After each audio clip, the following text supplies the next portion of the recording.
Começando mais um episódio do podcast Fábio.live e desta vez estamos gravando aqui no Pullman Ibirapuera, que é um novo patrocinador aqui do podcast. A gente está numa das 15 salas que eles têm aqui para eventos. Eles têm mais de 348 quartos, inclusive eles têm uma pegada bastante sustentável aqui. Eles têm várias iniciativas legais, como por exemplo, Zero Aterro. Então eles têm uma parceria aqui com uma empresa que tudo que é gerado aqui ou é compostado ou é reciclado. Nada vai para o aterro. E tem outras iniciativas, como por exemplo, um quarto que eles têm aqui, que tem a borra do café, que é gerada no café que tem no lobby do hotel, que inclusive é um café vegano, o You Café, ela gera produtos de amenities, ou seja, shampoo, condicionador, e vai para esse quarto Premium Executivo Clean Beauty, que é o quarto que eu estou hospedado agora e realmente é lindíssimo, tem um design todo fluido e tal, e tem essa facilidade de ter amenidades ali veganas, né, o que a gente não encontra fácil em hotéis por aí.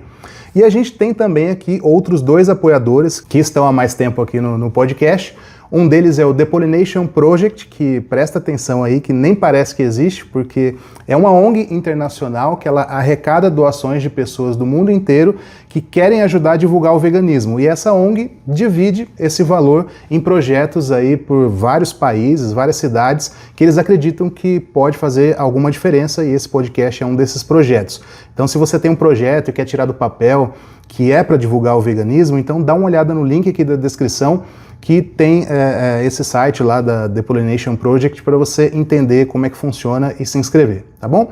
E a gente tem também um terceiro apoiador aqui do podcast, que é a Live Up, que é a maior empresa brasileira de marmitas congeladas saudáveis, que está com 9 opções veganas. Você recebe na sua casa, em mais de 80 cidades aqui do Brasil, congeladinho para você ter aí no seu refrigerador para quando você precisar de uma comida de verdade e vegana, você ter à sua disposição. O cupom FABIO10 para a primeira compra e você vai ter 10% de desconto, tá bom? Então 9 opções veganas na Live Up. Todos os links estão aqui na descrição, tá? Tanto do Pullman Ibirapuera, que é esse hotel que a gente está gravando aqui, quanto também da The Pollination Project, quanto da Live Up. E eu tô aqui hoje para conversar com o meu amigo Frank Alarcon e a minha amiga Nathalie. Não é Nathalie, é Nathalie, me falou Perfeito. hoje. A Nathalie é a presidente da Sea Shepherd Brasil, é isso? Muito bem-vinda. Obrigada.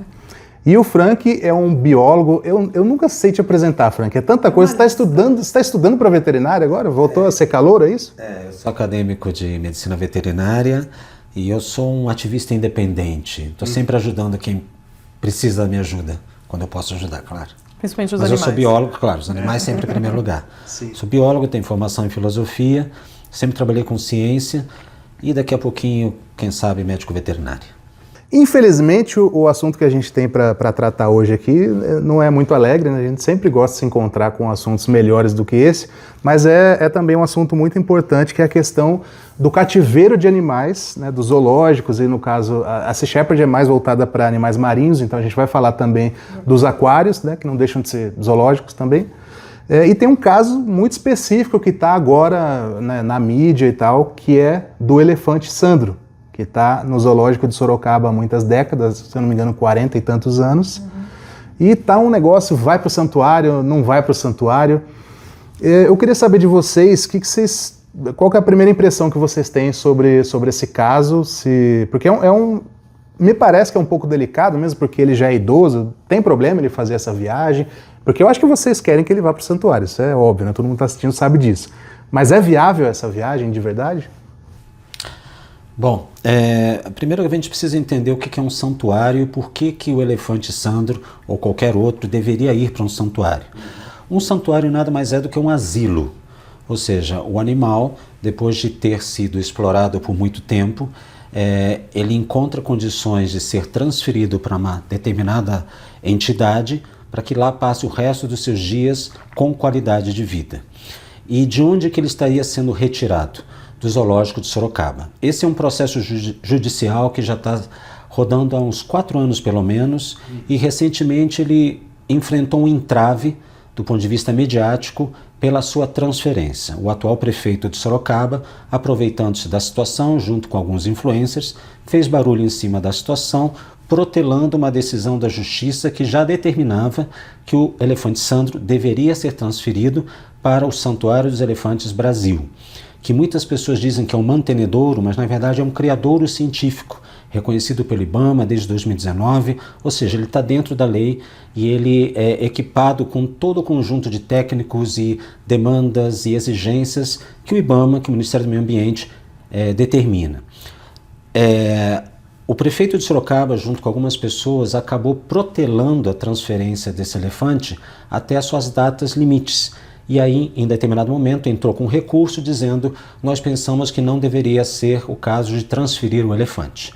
Então, nesse atual momento, o elefante está esperando uma decisão do recurso feito pela Prefeitura de Sorocaba, em nome do prefeito, para ver se ele será transferido ou não. Respondendo à sua pergunta, é arriscado transferir um elefante ou qualquer outro tipo de animal para qualquer lugar que seja?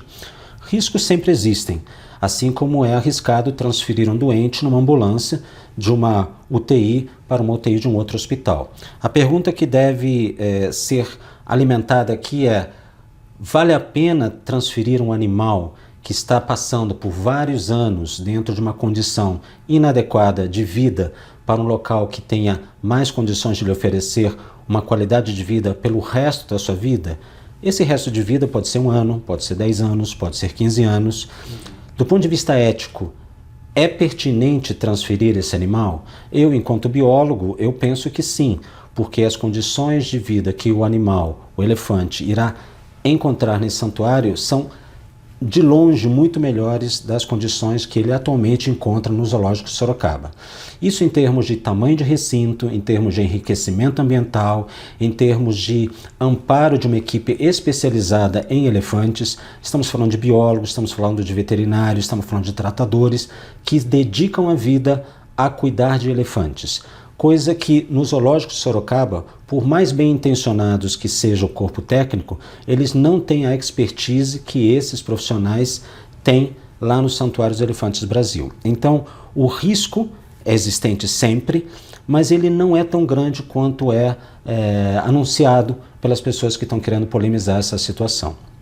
Ele será transferido, caso ele seja transferido, através de todo um processo de aclimatação, de acompanhamento. É uma coisa que é demorada, não é simplesmente abrir o transporte do animal, colocar ele lá dentro, colocar ele na estrada e abrir ele no seu ponto de destino. Não, é um processo de reforço positivo, passivo, onde o elefante ele vai espontaneamente entrando na caixa de transporte para então sim ser transferido para o santuário, caso a justiça evidentemente assim concorde. O Frank resumiu muito bem. Eu só queria adicionar também um outro pensamento que nessa batalha, né, de opiniões, esses argumentos eles são sempre bem rasos, porque a transferência de animais entre os zoológicos é uma das coisas mais comuns que existem. É verdade. Um animal adulto, um animal entre idoso. Entre zoológicos ninguém E muitas questiona, vezes né? entre países, né? A gente está falando assim, transferência é um objeto uma ferramenta dos zoológicos e aquários do mundo que é constantemente usada. Mas quando não convém, quando na verdade isso vai contra o que eles querem defender, eles usam isso como um argumento de justificação. Realmente de justificativa. Não faz sentido, não é um argumento suficientemente válido, ainda mais quando a gente tem todas as especialistas falando que sim, isso pode ser feito na maneira menos estressante possível ao animal, e do outro lado, certamente, você está falando de, pelo menos, alguns últimos anos desse animal, né, vivendo numa condição possivelmente muito mais benéfica a ele, né? Acho que é uma coisa que veja vale bem, lembrar. quando a gente fala de últimos anos, não estamos falando de 1, 2 anos, porque as pessoas tendem a dizer que o elefante Sandro, ele é idoso. Mas, na verdade, a idade dele, de 53 anos hoje, se não me engano, ela é plenamente compatível com uma sobrevida de pelo menos mais uns 10 anos. Ou talvez até mais. Animais em Eu situação de falo cativeiro. idoso também porque eu ouvi, né? Sim. As a pessoas mídia costumam falando, fazer uma tá? associação de que ele é um vovozinho. Não. Existe um estudo na Universidade de Seattle que diz que elefantes que têm aproximadamente 50 anos, 52 anos, equivalem a uma idade aproximada de 60 anos, o que seria da idade humana. Então ele não é um animal que teria 100 anos, 90 anos ou 200 anos. E o transporte ele seria feito da maneira mais responsável e ética possível, que é absolutamente fundamental no transporte de qualquer animal, seja bovino, sejam elefantes, sejam girafas, e como a Nathalie ela bem colocou, o O transporte é uma rotina entre instituições, seja elas científicas, de entretenimento. Por que agora, de repente, para o caso do elefante Sandro, se faz todo esse barulho? O que exatamente querem defender essas pessoas que são críticas à retirada de um elefante de uma situação absolutamente ruim, em termos de qualidade de vida, para uma situação que é definitivamente melhor? Só para fechar esse pensamento, a gente teve o transporte de uma elefanta da Argentina, da região de Mendoza, para esse mesmo santuário sem nenhuma intercorrência. Uma elefante também que tinha uma idade já avançada e que passou por situações tão ruins quanto o Sandro. E o negócio foi televisionado, foi acompanhado, monitorado em tempo real e nada de errado aconteceu. Então, repito, o que é que esse pessoal está efetivamente defendendo ao manter o elefante no lugar onde ele está? Um contraste até a história relativamente recente das girafas, né? Exatamente. Que exatamente foi o transporte, na verdade, no caso, né? A gente tinha até um questionamento de como foi feito o transporte e tudo mais. E gerou, o Frank é mais especialista nisso até do que eu, mas o transporte foi usado como um argumento, não, tá tudo bem, tá tudo adequado para zoológicos e tudo mais, né? Então esse argumento já foi usado do lado dos zoológicos. Esse caso das girafas, acho que a gente pode chegar nele também, porque é muito emblemático também nessa questão do cativeiro aqui no Brasil, né? Assim, é óbvio que nós três somos veganos, né, para quem está assistindo e não está entendendo, talvez está se familiarizando. Então, assim, a gente já tem um posicionamento, mas para quem está assistindo e está formando opinião, porque assim, tem muita gente do outro lado, digamos assim, que é favorável ao zoológico, que está dando muitos argumentos, né, tem vídeos aí com milhares de acessos e tal. Então, assim, de forma bem clara, por que o Sandro deve ir para o santuário? Porque ele não pode ficar no zoológico, caso o zoológico, por exemplo, faça uma reforma no recinto. Porque é uma das coisas que eles estão falando. Vamos reformar o recinto então, se não está bom. Por que ele deveria ir para um santuário? Então, eu queria até antecipar que não necessariamente pessoas veganas são unânimes nesse conceito de zoológicos e aquários. Inclusive, tem pessoas que... O debate de zoológicos e aquários é constante, por exemplo, com voluntários da nossa própria organização. Sim, há um entendimento do seria melhor ou não, né? Que realmente as pessoas estão formando... Acho que são pessoas que querem formar opinião a partir de informação, né? Não querem simplesmente achar algo por uma associação rápida. Por quê? Aqui é a visão, né, o cerne da visão de quem defende os direitos dos animais é que eles são seres que têm valores intrínsecos, né? A gente tende a ver o ser humano como nós temos, eu adoro sempre fazer essas associações, colocarmos, né, as regras, as leis, as éticas que a gente tem para os seres humanos também para outros animais. Partindo desse princípio, né, que enxergamos que animais não humanos eles têm direitos e que devem ser éticos, né, que devem ser parecidos com nossos. Quando a gente vê o conceito de zoológicos e aquários na sua essência, que eu não estou nem discutindo as condições que os zoológicos e aquários dão, né? Enfim, todo o trabalho com os seus especialistas, ou, né, ter casos de centros de reabilitação que podem ser questionáveis. Existem casos ruins nesses ambos cenários. Só que, por essência, como o Frank descreveu, o conceito de santuário, que é importante falar, que é um argumento muito constante que fala, né, mas no Brasil não tem a regulamentação de santuário, mas o conceito de um local que está sendo construído para ser um santuário, um asilo a esses animais, ele por natureza tem como cerne da sua operação o melhor para um animal que já está em condições de cativeiro, né, que já não tem como retornar à natureza, ou que pode eventualmente, né, ser reabilitado e retornar à natureza, mas ele está nesse estágio em que ele precisa ter essa experiência de cativeiro, e tudo que é feito naquele local é tendo o animal como prioritário. O local deve ser o mais próximo possível, né, à sua experiência na natureza. Eu sei que isso é obviamente limitante, a dedicação, o investimento financeiro é olhando para o bem-estar desse animal, tudo isso vai de em torno ao animal. Quando você está no contexto de zoológicos e aquários, vamos ir na história. Eu sou antropóloga, eu sempre gosto de ver muito a história de como que foi gerado, né? Zoológicos e aquários, eles vieram com o mesmo conceito de jardins botânicos. Era uma coleção de pessoas, famílias, né, ricas, enfim, que tinham seus exploradores explorando o mundo inteiro, coleção de animais que eram trazidos para os países mais ricos, né? O primeiro foi em Viena, ainda existe esse zoológico em Viena. em Viena, em 1700 e alguma coisa. Ainda existe? Ainda existe. É o zoológico em funcionamento mais antigo. Ele está localizado em Viena, na Áustria, desde 1752. Mas assim, essa coisa de você colecionar animais, isso existia muito antigamente. Você tinha grandes templos, grandes castelos. Existiu o zoológico humano, não existiu? Existiu, até muito pouco França, tempo atrás, 1950. Exatamente. Depois da Segunda Guerra Mundial, 1958, havia ainda uma exposição de grupos étnicos que eram considerados singulares. Exóticos. Exatamente, exóticos em Bruxelas. Veja só, depois da Segunda Guerra Mundial, quando a discussão de direitos humanos já era uma constante, você tinha grupos do Congo, congoleses, sendo exibidos como algo muito diferente, como uma atração. Da mesma maneira como você exibe uma girafa, exibe um elefante, exibe um urso polar. E era nesse contexto de atração de circo mesmo, né? Era, nossa, olha essas espécimes, né? Será que eles usavam aquele argumento da educação também nessa época? Certamente menos, mas tinha assim essa coisa de ter o contato com o exótico, né? De ter contato com outros biomas, outros ambientes tão diferentes do nosso, né? Você não ia num zoológico na Europa ver coelho, você ia no zoológico na Europa ver animais que são encontrados somente na América Latina, na África, na Ásia e tudo mais. E isso foi mudando ao longo do tempo, mas por essência, os zoológicos e aquários como modelo, eles precisam do entretenimento ao humano para operar. Eu nem estou falando aqui do lucro, porque a gente sabe que tem alguns zoológicos que são de entrada gratuita, por exemplo. Alguns deles até dependem de patrocínio, outros dependem, né, de apoio. Aliás, muitos dependem de apoio governamental, né, de um apoio público. Mas o entretenimento está no cerne. Então você constrói um local em que a exposição do animal para as pessoas é o que é central. Né? Aí sim, podem ter serviços adjacentes, como, por exemplo, o recebimento de animais de resgate, a gente pode discutir, né, os questionamentos em relação a isso, ou trabalhar com conservação, isso tudo pode estar ao redor, mas a essência está lá.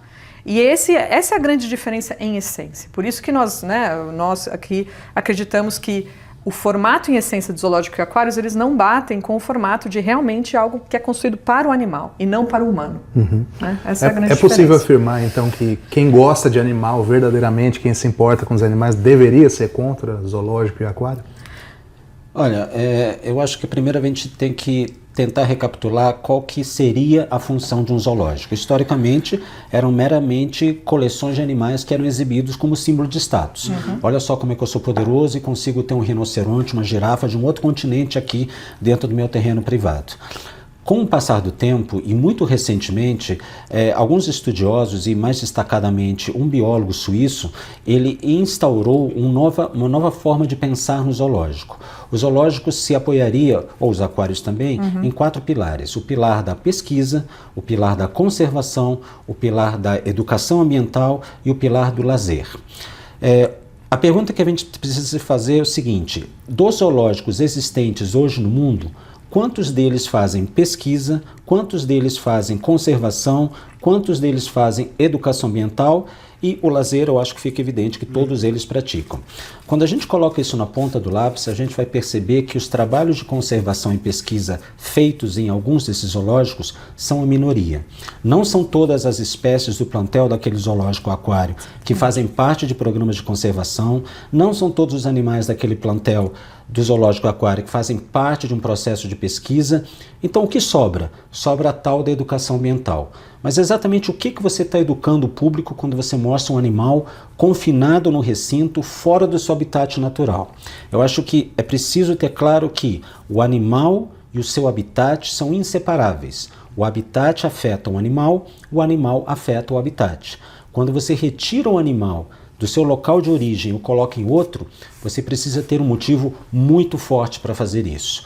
Ele está em risco de vida, ele precisa ser pesquisado por alguma razão e assim por diante. O elefante Sandro, ele faz parte de algum projeto de pesquisa? Creio que não.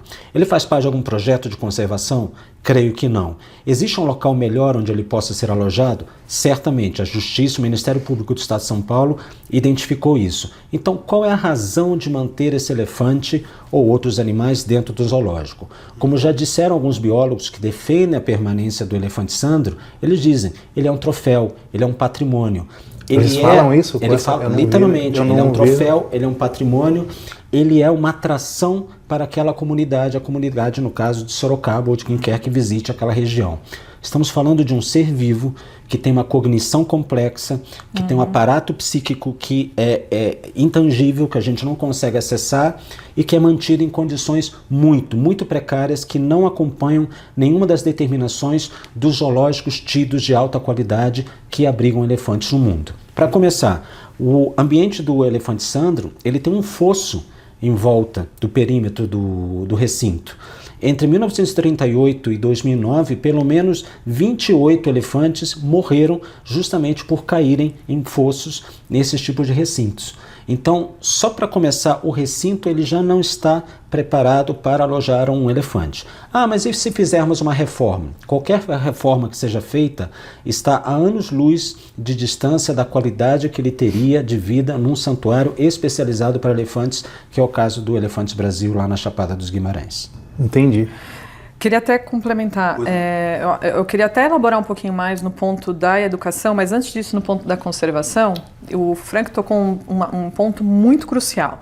Quando você tem um modelo de negócio que depende do entretenimento, né, como um dos 4 pilares, imediatamente você pensa o seu plantel, a sua composição de animais, a partir do que é atraente para o público. Exatamente. Então, existem dados, por exemplo, né, que mais de 70% dos animais encontrados em zoológicos e aquários, eles não estão em risco de extinção. E é a coisa mais comum você encontrar uma zebra, uma girafa, né? Tem aquelas coisas que você tem que quase fazer um tique, né? Tem um elefante, tem uma zebra, tem uma girafa. No aquário também, né? Tem um tubarão, eu tenho uma raia, eu tenho animais, mamíferos marinhos, como a foca e tudo mais. Então, você vai, né, tendo as coisas mais atraentes para o seu público.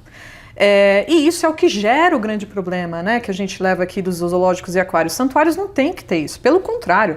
Os santuários eles vão ter essa estratégia os centros de reabilitação, como a gente queira chamar, eles vão ter essa estratégia de realmente focar nos animais que estão precisando de ajuda, e não você basicamente retirar um animal da natureza para colocar nesse contexto, ou você reproduzir um animal de outro zoológico para colocar nesse contexto. A questão dos filhotes nos zoológicos também são muito... Eles fazem de tudo para ter filhotes. São eticamente muito conflitantes, principalmente, né? Existem espécies que realmente é difícil você conter a reprodução, mas, por exemplo, mamíferos são espécies que é facilmente evitável, né? Mas mesmo assim, girafas, zebras, tudo mais, elefantes, enfim, eles têm o urso polar, né? Que chegou em São Paulo, foi a NUR, né? O urso polar que nasceu agora, no fim do ano passado, em novembro, é um grande exemplo. É um animal que, tudo bem, o urso polar está em risco de extinção? Tá, mas o urso polar, por ser um animal que é tanto carnívoro quanto um animal muito migratório, é um animal que a chance de você fazer um projeto de reabilitação com eles é virtualmente impossível. Porque é um animal que você precisa ter o filhote com a mãe nos seus primeiros 3 anos de vida, lá na natureza, fazendo esse trabalho. Não tem essa coisa de você levar uma ursa de cativeiro, um urso de cativeiro, para a natureza. Não existe isso. Não há nenhum projeto de reabilitação acontecendo no mundo sobre isso. Ou seja, esse que nasceu em São Paulo, ele nasceu para cativeiro. Exatamente. Nasceu para cativeiro e ele vai ficar alguns anos conosco aqui no Brasil e ele vai ser enviado para outro zoológico quando ele tiver uma certa idade para ele continuar reproduzindo. Isso é um projeto da Rússia. Isso é um projeto, na verdade, que a Rússia tem de disseminar ursos polares, que é muito similar com o projeto que a China tem com a disseminação de ursos panda no mundo. É um ícone daquele país que eles vêm com uma grande propaganda, né, da natureza daquele país. A China foi um projeto que as pessoas costumam falar, não, mas os ursos pandas estão se recuperando e tudo mais. A recuperação dos ursos panda na China, é importante falar, ela o que foi vital para essa recuperação in situ, né, que é importante falar a diferença do ex situ, que é quando está fora do seu habitat, e o in situ, que é quando está no seu habitat, ela foi crucial. A China fechou enormes áreas de parques, protegendo essas áreas de qualquer tipo de ameaça humana e com investimento massivo do governo. Isso foi crucial para esses pandas se recuperarem. Né? A recuperação, a proliferação deles poderia ter acontecido em qualquer contexto, não necessariamente no zoológico. Poderiam ser, por exemplo, em áreas de recuperação, com ONGs, né? com projetos realmente de santuários focados na recuperação desses animais. Os zoológicos costumam usar isso como exemplo de, olha, foi essencial, né? Então é muito importante quando a gente fala de conservação, e aqui eu quero tratar só alguns números que são relevantíssimos. Os zoológicos falam que eles investem muito na conservação desses animais, principalmente em projetos de recuperação de espécies e tudo mais. Primeiro, projetos de recuperação de espécies são menos de 200 no mundo historicamente. Desses, os bem-sucedidos são algumas dezenas. Tá? Caraca, e tem milhares de zoológicos. Sim, a vasta maioria não está fazendo projeto de recuperação de espécie. A vasta maioria, tá? Investimento em conservação desses zoológicos, eu vou usar um dado que está desatualizado, e eu vou falar que está desatualizado exatamente pelo desafio que a gente tem de ter transparência nesse setor. É um dado de 2008, se não me engano, que fala que o investimento de zoológicos e aquários no mundo para a conservação é por volta de 350 milhões de dólares. Só para você entender um paralelo, hoje no mundo, né, são por volta de 22 milhões, se não me engano, 22 bilhões, perdão, se não me engano. Não, perdão, é muito mais. 143 bilhões que são investidos em conservação hoje no mundo. Então, a gente está falando de 0,24% do investimento de conservação vem de zoológicos e aquários. A vasta maioria é focada em reflorestar ecossistemas, proteger ecossistemas marinhos, enfim, de você trabalhar com realmente a fauna in situ, né, a recuperação deles natural no seu habitat, é certamente a vasta maioria do investimento. Só para vocês terem ideia, o lucro da SeaWorld vai na casa dos milhões por ano, dos bilhões por ano, tá? Então o que a gente está falando é que, basicamente, né, são 0,24% dos recursos de conservação que vem de zoológicos e aquários, e esses 350 milhões que são investidos, né, anualmente, é nada perto do que eles lucram anualmente, entendeu? Então, assim, o que a gente está falando aqui é que por volta de 50 centavos de dólar por ingresso é virtualmente o que é investido em conservação do que é retirado desses zoológicos e aquários. A vasta maioria do lucro é sim para a operação daquele zoológico e aquário. E aí a gente tem que discutir como que esse investimento é feito. Sim, a gente paga especialistas, né? Eles pagam, por exemplo, a alimentação desses animais, pagam. Só que o quanto desses animais poderia ser evitável esse investimento? Aquela girafa não precisava ter nascido, aquele panda não precisava ter nascido, aquele urso polar não precisava ter nascido. É isso que você está falando, assim, sem considerar os indivíduos ali dentro. Né? Exatamente. Só falando de número de conservação no geral, já não bate a conta. Exatamente. Mas mesmo eles falarem, mas eu investo de volta no meu zoológico e isso está ajudando na conservação, mas existe muito da preservação desse animal vivo que poderia ser poupado se a gente não tivesse o estímulo de o zoológico para entretenimento ser cada vez maior. Né? É importante a gente sempre diferenciar um programa de reprodução de um programa de conservação. Sim. Porque um animal que é reproduzido, ele não necessariamente conseguirá ser reintroduzido ao seu habitat natural. Até porque a gente, enquanto espécie, a gente está destruindo uma série de ecossistemas. Então, de que adianta você ter 100 mil ursos polares se eles não vão poder ser recolocados no gelo ártico que está desaparecendo e que está sendo consumido por uma série de outras questões? Então, para que exatamente você está reproduzindo? Para alimentar esse entretenimento, esse espaço de lazer com um falso verniz de educação ambiental em diversos estabelecimentos pelo mundo. Novamente, o animal, sem o seu habitat, ele fica totalmente descaracterizado. Para que nós estamos querendo conservar? Se nós quiséssemos conservar de fato uma espécie, a gente poderia preservar o sêmen, poderia preservar o ócito, poderia preservar o embrião, mas não, nós estamos querendo manter aquele indivíduo adulto que é sofisticado do ponto de vista cognitivo dentro de um ambiente que em nada se parece com o seu habitat natural. Qualquer ambiente que nós construamos num zoológico, no aquário, vai estar muito distante daquele ambiente que ele naturalmente encontraria na natureza se o seu ecossistema fosse preservado. Mas como nós, enquanto espécie, estamos invadindo todas essas áreas, destruindo biomas dos mais diversos, o que vai acontecer com esses animais? Eles vão ter que ser todos armazenados e recolhidos a instituições entre quatro paredes? Qual é o objetivo exatamente? Eu quero manter uma girafa, eu quero manter um elefante, eu quero manter um urso polar vivo para quê? Eu vou reintroduzi-lo? Como se eu estou destruindo o ecossistema dele? Então, na verdade, se a gente quer conservar a vasta biodiversidade planetária, nós precisamos trabalhar na conservação dos seus ecossistemas. Porque no momento que a gente retirar um rinoceronte, uma girafa, um urso polar do local onde eles deveriam existir, nós estamos colocando eles em recintos que em nada vão se assemelhar à complexidade de um ambiente que ao longo de centenas de milhões de anos está coevoluindo com esses organismos. Porque veja só, uma girafa ela vai habitar uma região e interagir com micro-organismos, com insetos, com outros animais vertebrados, sejam aves, sejam répteis, outros mamíferos, com uma vegetação muito peculiar. Quando você retira essa girafa e coloca ela dentro de um recinto, você não vai conseguir reproduzir mais nem 1% desse tipo de ambiência. Então, a pergunta que a gente tem que fazer é: nós estamos querendo conservar exatamente o quê? Ou será que essa palavra conservação nada mais é do que uma grande falácia para você sustentar um modelo de negócio baseado em entretenimento e exibição de animais excêntricos? Essa é a grande questão. Vocês chegaram aí a esse Santuário dos Elefantes? Vocês conhecem? Eu pessoalmente não fui.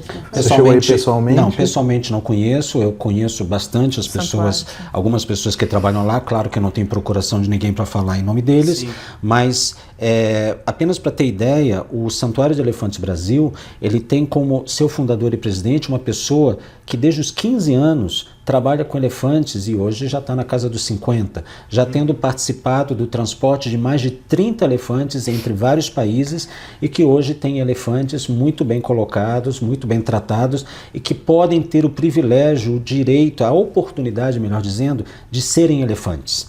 Existe uma expressão dentro da biologia de conservação que é o que a gente chama de desamparo adquirido ou desamparo aprendido, que popularmente é chamado de espírito quebrado. Quando você quebra o espírito de um animal, é quando você retira ele do seu ambiente natural, você o coloca numa circunstância tão deprimente, tão opressiva, que o próprio animal se dá conta de que não adianta lutar mais contra isso. Eu estou aqui dentro de um recinto que é formado por tapumes, chão batido, enriquecimento ambiental zero, então ele se entrega. Esse é o desamparo adquirido. Isso acontece muito com o cavalo, né? Isso acontece com o ser humano. O ser humano, inclusive. Gente, a solitária, é isso que a gente tem que lembrar. Isso é para isso, com a gente. Né? E esse raciocínio, muito bem colocado pela Nathalie, de que acontece com o ser humano, ele jamais seria tolerado se nós sustentássemos o discurso de temos um povo, uma população humana que vive isolada na Amazônia peruana, vamos colocá-los dentro de um recinto para que eles sejam conservados. Isso jamais seria tolerado. Por quê? Porque o ser humano é considerado um organismo que tem um fim em si mesmo. Mas quando falamos de todos os outros organismos vivos, não humanos, nós achamos que eles são meios para alguma coisa. Eles são instrumentos, eles são objetos, eles são coisas. Para quê? Para o lazer, para a venda de ingressos, para uma função. Se o animal tem uma função para o ser humano, então nós devemos trabalhar. Quando ele deixa de ter função, pouco me importa. Isso é um ponto crucial nas conversas de conservação, né? Porque a conservação, muitas vezes, ela para na definição de ecossistemas e espécies. E ecossistemas e espécies são, não tem uma persona, né? Não tem um indivíduo, não tem uma subjetividade. E muitas vezes eles veem, né, uma parte da conservação, uma parte até significativa, veem os indivíduos como ferramentas para manter uma espécie viva. Mas o quanto que você manter uma espécie em cativeiro, existem espécies que hoje só se encontram em cativeiro, elas já subiram na vida selvagem, né? Quanto que isso de fato é preservar uma espécie? Né? A gente tem que também falar a associação que o Frank trouxe, né? Espécie e ecossistema têm que viver em conjunto. Uma espécie fora do seu ecossistema, ela já não é mais, ela já não está tendo a sua atuação completa, né? O cumprimento da sua função completa como um papel aqui no planeta. Ela está vivendo uma vida artificial, é como se fosse um ser humano numa cápsula, né? Enfim, somente sobrevivendo com fios, né? Quanto que isso de fato é manter uma espécie, né? Isso é algo crucial na conservação e é um debate constante. Dizem que, né, falam para as pessoas que defendem os direitos dos animais que vocês não entendem de conservação, mas esse é um embate ético existente, constante, muito presente e, assim, ainda não consensuado. Né? Isso não é muito parecido, trazendo um pouco para a cultura pop, com o planeta... Como é? Não, o Parque dos Dinossauros? Exatamente. Porque eles trouxeram dinossauros no filme, né, em toda a cadeia de filmes. Eles trazem os dinossauros à vida para fazer o parque, para vender ingresso. E eles são os vilões, né? Todo mundo entende isso. E fala-se de trazer mamute, né? Isso, é o que estão falando agora, né? Com os projetos de desextinção do mamute, do paquiderme lanoso, do dodô, de outras espécies. A pergunta é, para que nós estamos querendo trazer de volta à vida um animal que não vai encontrar no planeta Terra o seu ecossistema original.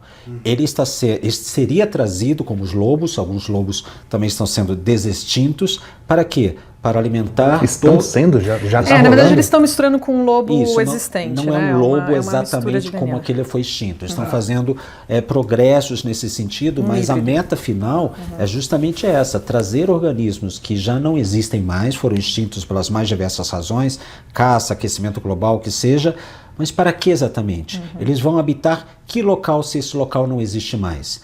Fica óbvio que eles vão habitar um local para serem admirados, para serem vistos, para que haja um comércio em torno da imagem deles. Escolher o nome para o filhote, venda de souvenirs, oferecer, sob o falso verniz de educação ambiental, um animal confinado num ambiente que não é o dele. Então, veja... Ganhar prêmios científicos, né? Exatamente. De uma maneira muito maldosa, a palavra conservação é usada para, na verdade, mascarar toda uma indústria de apresentação de algo exótico que movimenta todo um jogo econômico muito poderoso. De novo, eu gosto sempre de fazer paralelo com humanos, porque aí você toca muito nessas teorias de pensamento da nossa ética, né, do jeito ético que a gente vê o mundo. Não é muito diferente de, por exemplo, na época da Segunda Guerra Mundial, em que tinha pioneirismo, né, na investigação científica da medicina em relação a humanos dentro de campos de concentração nazistas. Porque você tinha uma amostra enorme de seres humanos sendo testadas das mais diferentes formas, aprendeu-se absurdamente cientificamente sobre como o nosso corpo funciona, nossos limites, né, de o quanto que a gente aguenta certas situações, gerou assim aprendizados que a gente usa até hoje sobre o ser humano. Mas isso é ético? Principalmente no campo da hipotermia. Exatamente. Os experimentos, aliás, experimentos do ponto de vista científicos muito falhos, mas muito se aprende quando você submete um organismo a uma condição de experiências das mais absurdas. Eu poderia, de uma maneira muito controversa, fazer experiências com um recém-nascido humano, eu iria aprender muito sobre a bioquímica de um bebê humano. Agora, isso é justificável? Por que não é justificável quando é um ser humano? Agora, se é um lobo, se é um cão, se é um macaco, se é um camundongo, se é uma ave, isso está franqueado. Justamente porque nós, enquanto espécies, fazemos essa divisão muito clara do que nós chamamos de especismo, de que aqueles que pertencem à nossa espécie têm franqueados direitos fundamentais. O restante, não. Contanto que nos tem utilidade, nós iremos preservá-los, reproduzi-los e vendê-los. Agora, se não tem importância, podemos eliminá-los, a gente não precisa protegê-los. Então, eu acho que o ponto fundamental, que eu acho que nós três aqui comungamos, é que nós enxergamos cada indivíduo como um indivíduo portador de direitos básicos e fundamentais que são aplicados a seres humanos, enquanto muitos biólogos, veterinários, profissionais da conservação veem aquilo como uma população. A gente na biologia, a gente tem pelo menos umas 20 formas diferentes de classificar espécies, ou seja, alguns biólogos conservacionistas olham para o coletivo, para a população, para aquele numerário, enquanto nós vemos para o indivíduo. Exato. 2 cães não são iguais, mesmo que eles venham da mesma ninhada. Da mesma maneira, 2 elefantes, 10 girafas, 20 casuares e assim por diante. Entendi. Ô Nath, você vê um paralelo claro assim com aquários, imagino eu, né? E, por exemplo, a gente estava falando você falou dos ursos, né? Eu não sei se as pessoas sabem, mas tem urso polar em São Paulo, né? Quem não mora em São Paulo talvez não saiba disso. Isso me parece um absurdo sem tamanho, eu acredito que você também concorde com isso. E realmente eles estão reproduzindo esses animais como conseguiram reproduzir aqui para zoológicos. Existe a mínima chance deles colocarem um filhote desse na natureza? Eu já sei a resposta, mas enfim, porque eles alegam que é conservação, né? Se você entra no site e tudo mais, tem grandes banners, né? Conhecer para preservar. Sim. Tem várias frases assim que você vê que, poxa, realmente até, né, faz algum sentido. Um banner que me impactou é quando eles colocaram a Nur, atrás dela tinha uma linda aurora boreal, que é algo que ela nunca vai ver na vida dela. Assim, se realmente a recuperação dessas espécies na natureza fosse o foco, a gente estaria olhando, por exemplo, para os animais que de fato mais carecem, né, de se recuperarem. E ecossistemas que mais carecem de ser protegidos para esses animais se recuperarem. Então, por exemplo, O grupo de espécies com maior risco de extinção hoje no mundo são os anfíbios. Quando você vai olhar os anfíbios, a presença de anfíbios em zoológicos e aquários, ela é pífia. E mesmo quando você vai ver os coloridos, os que brilham no escuro, os que são super, né, chamativos. Os anfíbios que realmente estão sumindo são de todos os estilos e tipos, inclusive, né, os que chamam a atenção, mas também aquele marronzinho que vai sumir na terra e nas folhas, que quase as pessoas não veriam num tanque. Então, assim, você não acha esses anfíbios. Esquece, você não acha. Então, assim, uma coisa que é importante falar, né, que aquários zoológicos falam muito, que eles recebem esses animais de né, resgate, enfim, tudo mais, mas há uma enorme seletividade. Você não está vendo animais que estão machucados, né, moribundos, ou estão se recuperando, ou nunca mais vão se recuperar. Você vê animais lindos, né, estonteantes, na grande maioria das vezes. Então, assim, o resgate ele é muito pequeno. Mas voltando à sua pergunta, certamente um urso que depende de, como eu falei, né, 3 anos de amamentação na natureza, uma mãe ensinando o filhote a caçar numa área, né, vamos usar aqui nos ursos polares, eles cobrem na sua vida uma área de dezenas de milhares de quilômetros quadrados, né, o ambiente deles são imensos, eles navegam por quilômetros em um só dia, naturalmente, né, tanto andam, né, no gelo quanto nadam. E eles estão, né, no caso desses ursos, num aquário de 1.500 metros quadrados, que, né, é dito por lei que ele está seguindo as regras e tal, mas assim, com um tamanho de lago muito pequeno. Inclusive, quando a Nur nasceu, muita gente não sabe, né, mas ela teve que ser separada do pai, porque na natureza, quando a fêmea tem o filhote, ela não tem interação com o macho, né? A fêmea cruza, o macho some, passa o tempo gestacional dela e ela cuida do filhote sozinha. Continua andando. Exatamente. E se tiver um macho, ele pode ver o filhote como uma ameaça. Então eles tiram o macho do contexto. Então o macho eu não sei como que tá agora, mas até há pouco tempo atrás, quando nossa equipe investigou, ele estava num recinto no fundo do aquário de São Paulo e ninguém tá vendo o que está acontecendo. Quando a gente visitou, logo antes da Nur ser exposta, o macho ele estava também isolado, a fêmea estava num processo de alguns meses, né, que eles estavam acompanhando a fêmea e o filhote. O macho estava tendo aquele comportamento de estresse, né, aquele comportamento repetitivo de estresse, que já foi estudado com ursos polares, inclusive, em vários zoológicos e aquários dos Estados Unidos, e que sim, eles são relacionados a limitações no ambiente. Isso já foi comprovado em estudos.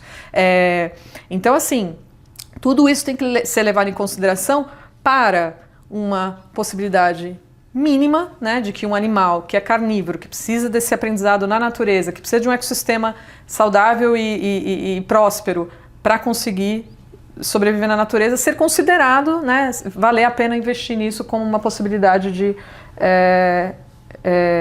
reabilitação no cativeiro. Considerando também o que o Frank está falando, que a gente poderia simplesmente pegar, né, os DNAs dos ursos já existentes, guardar para quando talvez a gente tenha uma solução daqui décadas, séculos, enfim.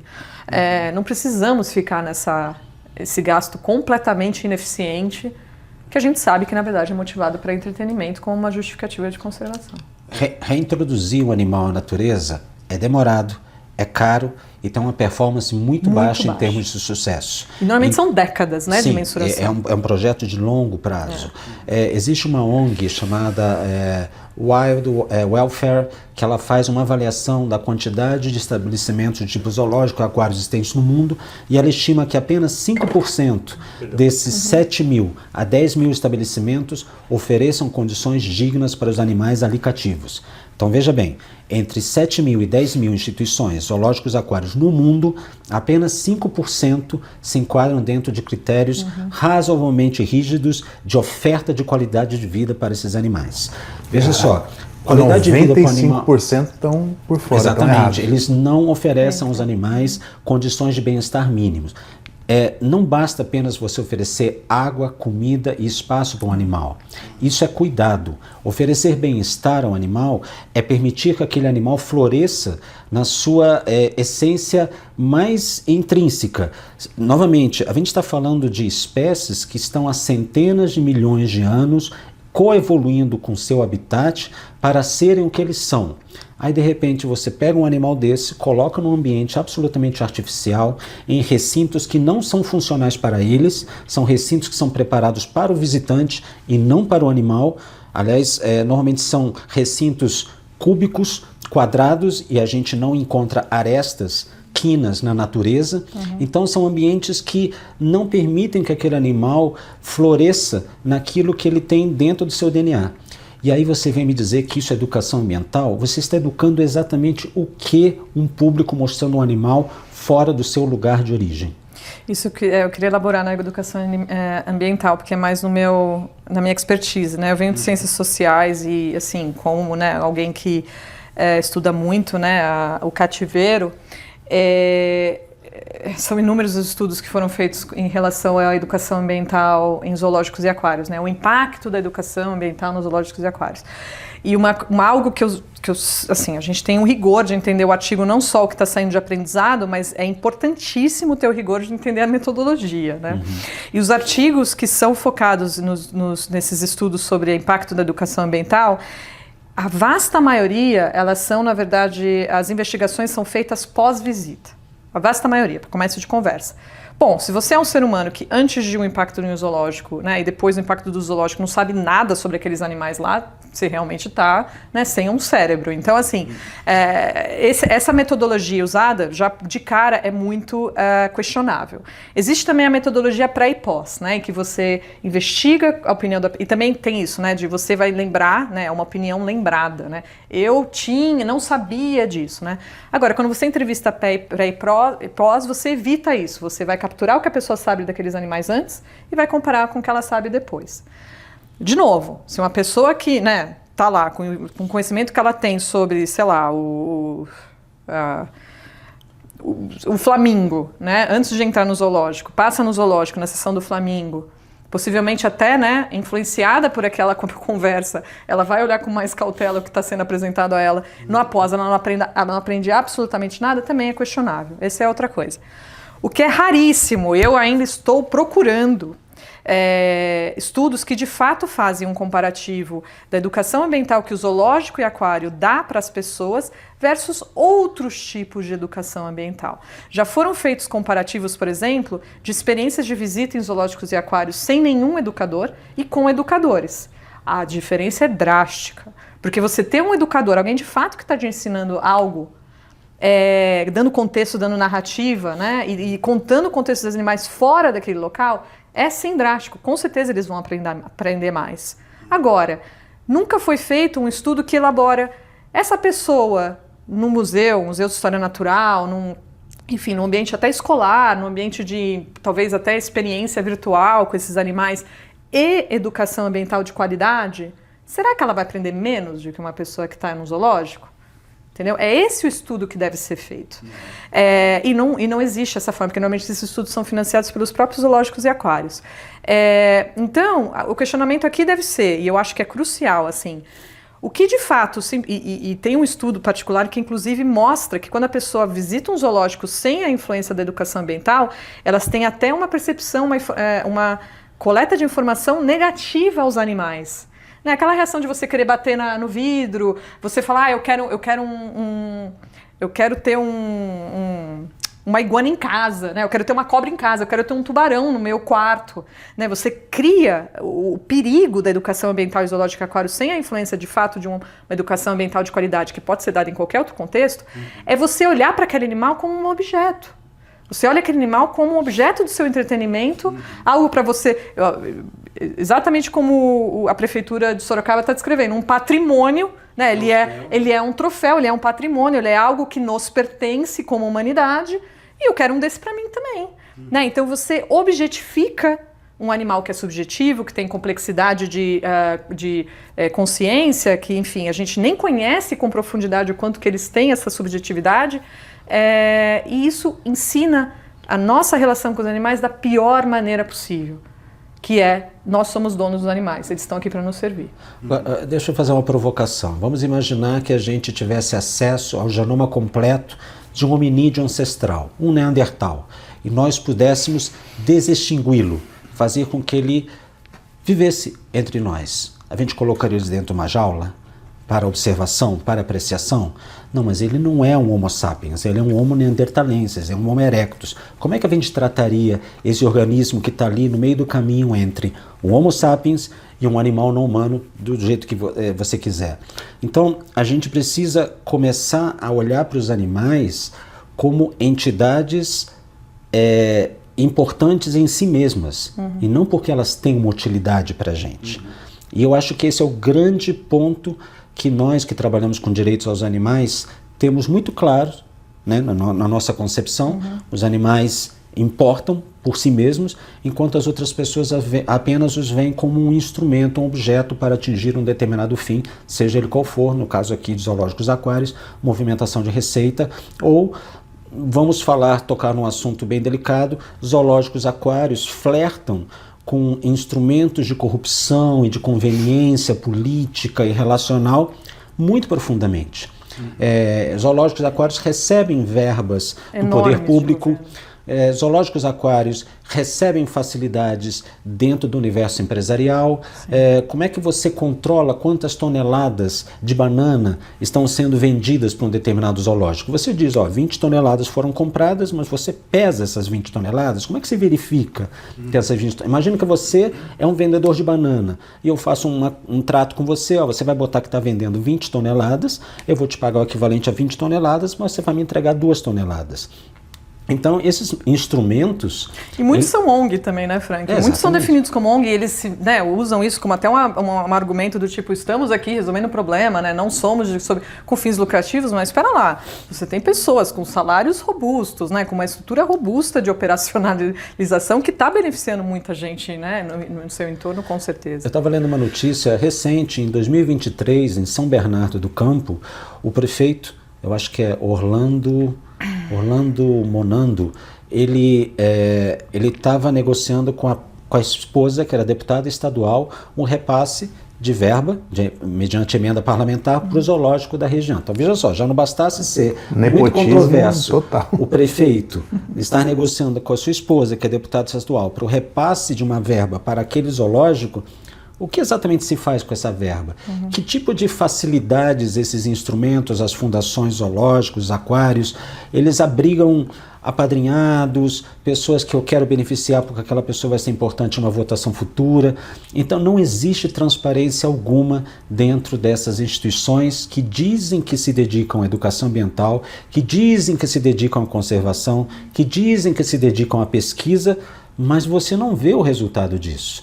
Você não sabe quantos animais nascem, quantos morrem, o que eles comem, que medicamentos recebem, com que rotina, quem são as pessoas que trabalham. É uma verdadeira caixa preta. Mas tudo isso é movimentado com recursos, em grande parte, pública. E quando não é pública, é privado através de concessões que demoram aí 3 décadas de autorização. Veja o caso do Zoológico do Rio, o famoso Bioparque do Rio. Agora há pouco morreram 9 galinhas da Angola. Depois descobriu-se gripe aviária. Só que agora já não são 9, são 16 galinhas mortas, mais 2 pavões. Como é que esse vírus chegou lá? Chegou através do quê? Das fezes, da urina, alimentação contaminada.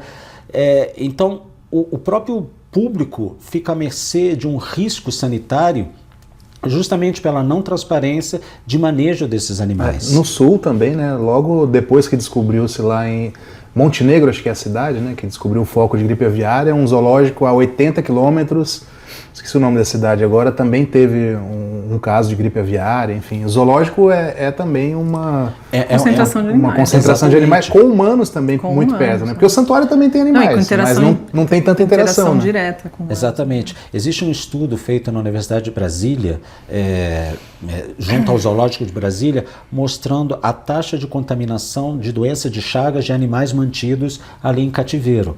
Agora imagina, você tem mosquitos que picam aqueles animais que estão contaminados pelo protozoário da doença de Chagas, que depois vão perambular pela região e eventualmente contaminar humanos. Então, existe esse falso discurso de que os animais dentro dos zoológicos estão sãos, limpos, perfeitamente cuidados, quando na verdade Um elefante, por exemplo, você não tem sequer noção de como é que está a bioquímica do seu sangue, porque retirar o sangue de um elefante que não está condicionado é muito difícil.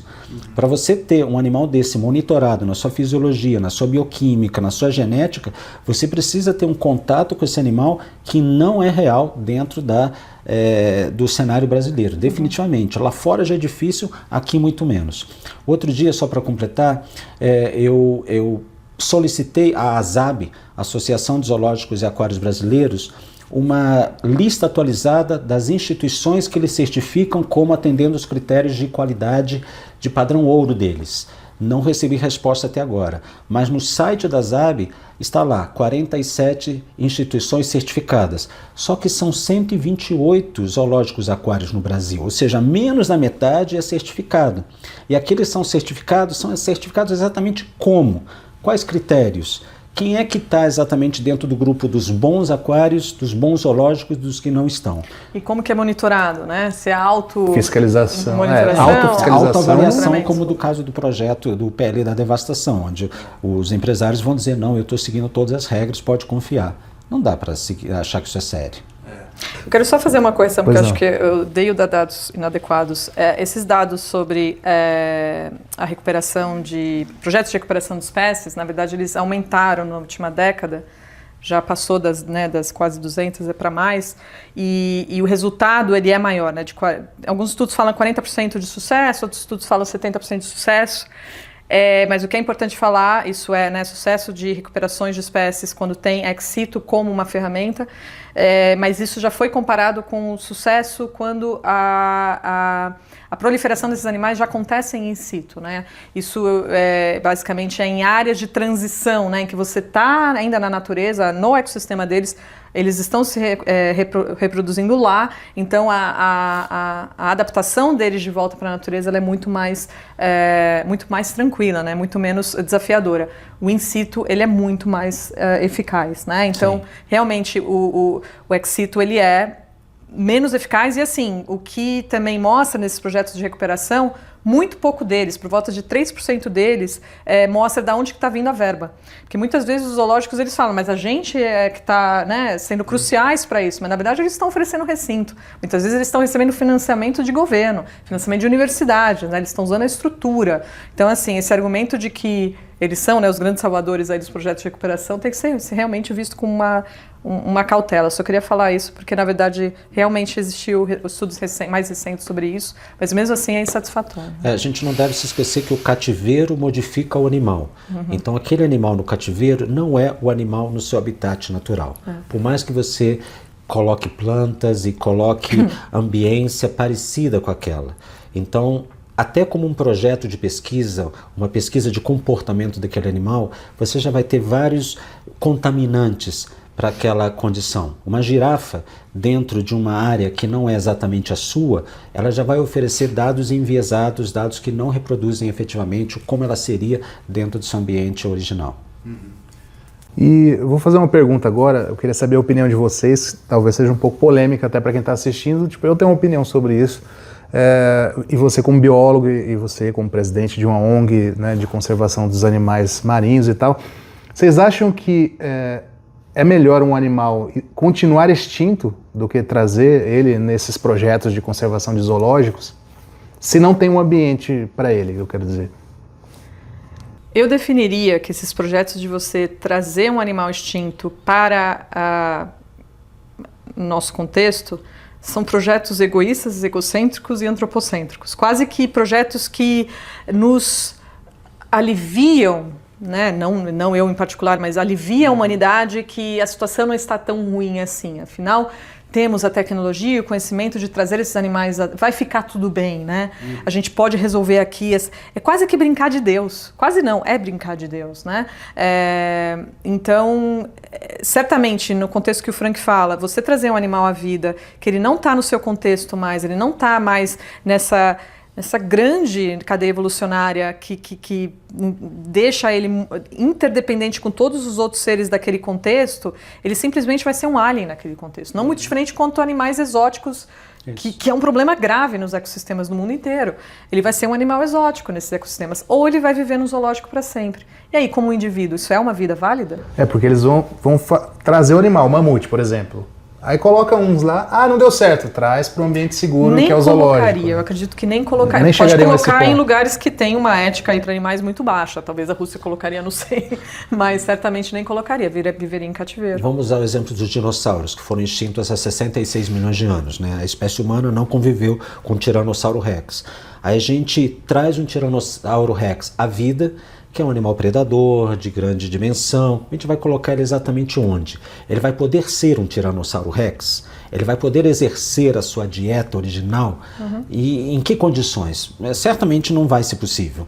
E se você trouxer um, você pode trazer 2, pode trazer 10, pode trazer 30. Como é que você vai controlar isso? Mas é exatamente esse o problema do filme.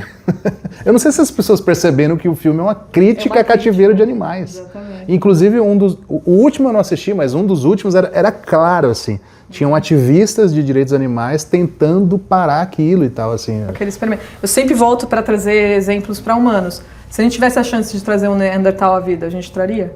Putz, até o Frank falou, eu ia comentar, eu acho que muita gente traria. Traria, mas colocaria em que contexto? Muitos empresários acho que pegaram essa sua ideia. Mas colocaria em qual contexto? De cativeiro, com certeza. Você faria experimentação científica com esse Neandertal? Eu acho que muita gente enxergaria que sim. Eu, obviamente, lógico que não. Acho que a maioria das pessoas talvez falar, não é certo. Para que a sociedade possa achar tolerável que o Neandertal fosse colocado em cativeiro para exibição pública ou submetido à experimentação científica, a primeira coisa que a gente, enquanto sociedade, teria que fazer é desumanizá-lo. Exatamente o que eu ia falar. Ou seja, transformá-lo em não humano. Ele é apenas um animal, que é o que foi feito durante anos e anos de escravização de diversas etnias. Não tem Eles alma. não têm alma, não são humanos. Isso aconteceu com negros, com povos originários, com crianças, com mulheres, com pessoas portadoras de deficiências físicas, cognitivas. Desumanizar o objeto de exploração é o passo fundamental para que a sociedade tolere o abuso sobre aquilo. E a gente faz isso com a girafa, a gente faz isso com o urso, com o canário, a gente faz isso com absolutamente tudo que não é humano. De maneira emblemática, em 1888 a gente realizou a abdicação da escravidão e foi o ano que o primeiro zoológico foi instalado no Brasil, no Rio de Janeiro. Sério? Barão de Drummond, Caraca. Quinta da Boa Vista, Rio de Janeiro. No mesmo ano. Zoológico. Existe ainda esse zoológico? O zoológico da Quinta da Boa Vista. Existe ainda?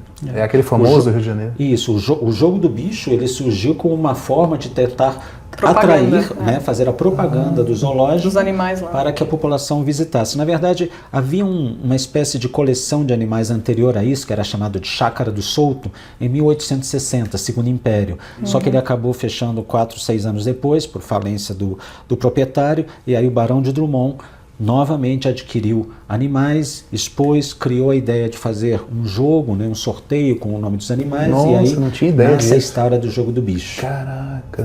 E veja bem, existia nessa época, um pouco antes, existiam vários comerciantes de animais, mas um que foi muito famoso, o nome dele era Karl Hagenbeck, era um comerciante alemão, que ele transacionava animais, os mais exóticos, entre lugares diferentes. E uma dessas transações eram povos de etnia diferente da nossa, aborígenes da Austrália, da América do Sul. No Brasil, não? Não no Brasil, já mas na Alemanha, em várias exposições que eram chamadas exposições etnográficas. Viajavam, né? Eu já vi foto disso, já Então, mas zoológico humano não pode, mas zoológico não humano pode? Qual que é a lógica? Justamente, humano é uma coisa, não humano E eu vou até falar esse especismo, esse contraste de especismo, que, por exemplo, cetáceos aqui no Brasil não é permitido, né? A gente não permite ter golfinhos, orcas. Não, no Brasil não. É só por isso que não tem, então? Porque não é permitido. Já teve, né? Já teve historicamente o flipper no Aquário de Santos, enfim, já teve algumas histórias, mas a gente não pode mais ter. Foi por lei isso? Federal e tal? Agora eu não sei se é uma normativa ou uma lei, mas é proibido. Agora, qual a diferença de um cetáceo e um urso polar? O argumento deles era a senciência tão elaborada desses animais. Mas pera lá, e os outros mamíferos, né?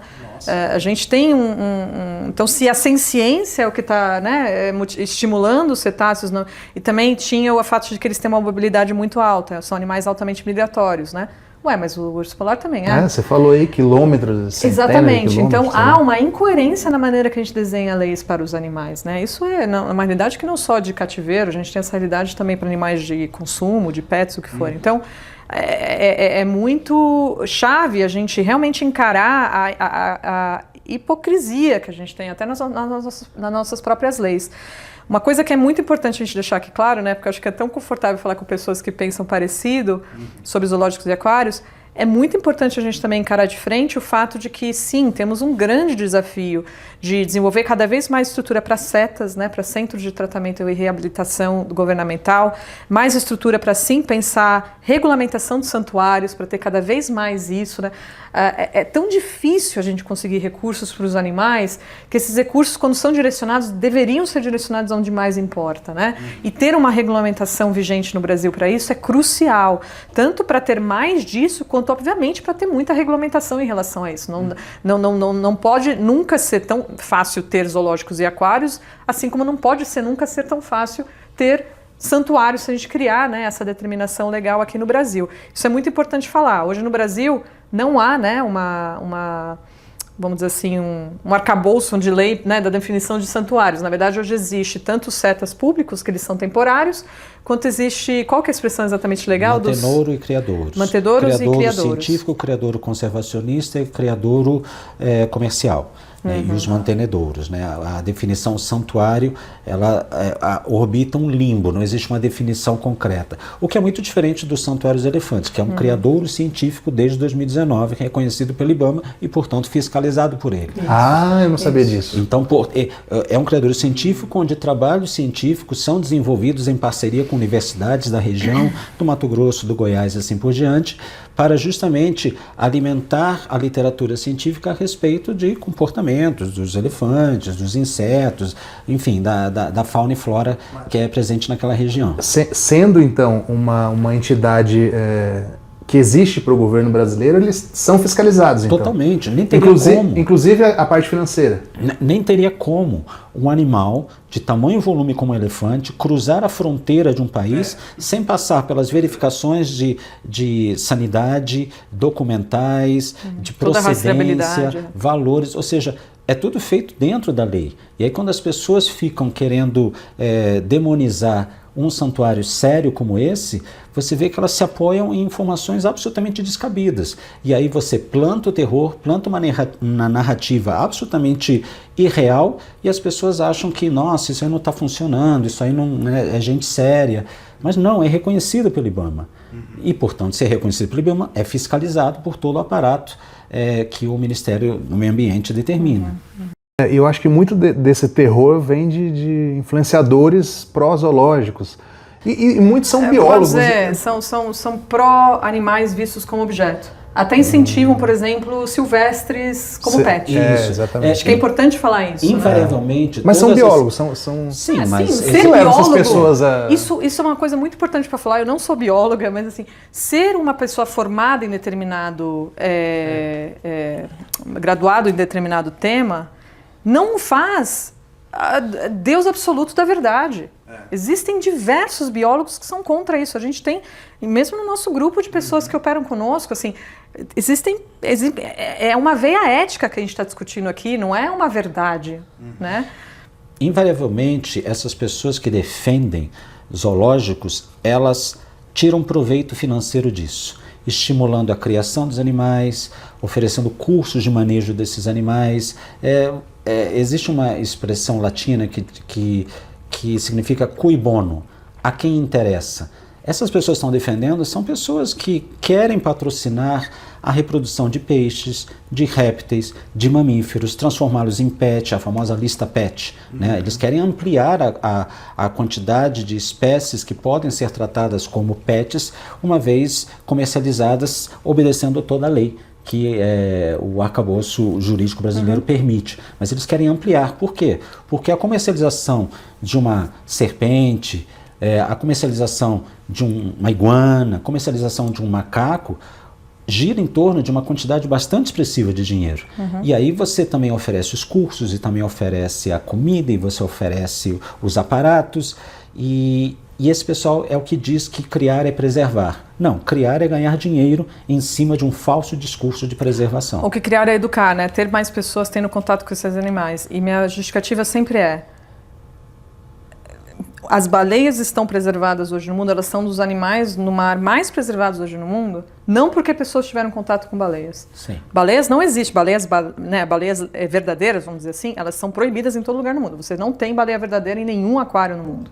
E elas são, as baleias o que é mesmo, baleia né? verdadeira? A baleia verdadeira é que não é a odontocete, né? Que são as que têm dentes. Então a orca é um golfinho, na verdade, a orca, né? É um cetáceo. Ele é não, as baleias e os golfinhos são cetáceos, mas as baleinhas, né? Elas são baleias que elas têm cerdas em vez de dentes. Eu não sabia que baleia era um cetáceo, olha a ignorância. Ela é também. Eu achava que cetáceo era uma coisa e baleia era outro. Isso, mas enfim, você não encontra, né, uma baleia de fato uma baleia verdadeira de fato no aquário.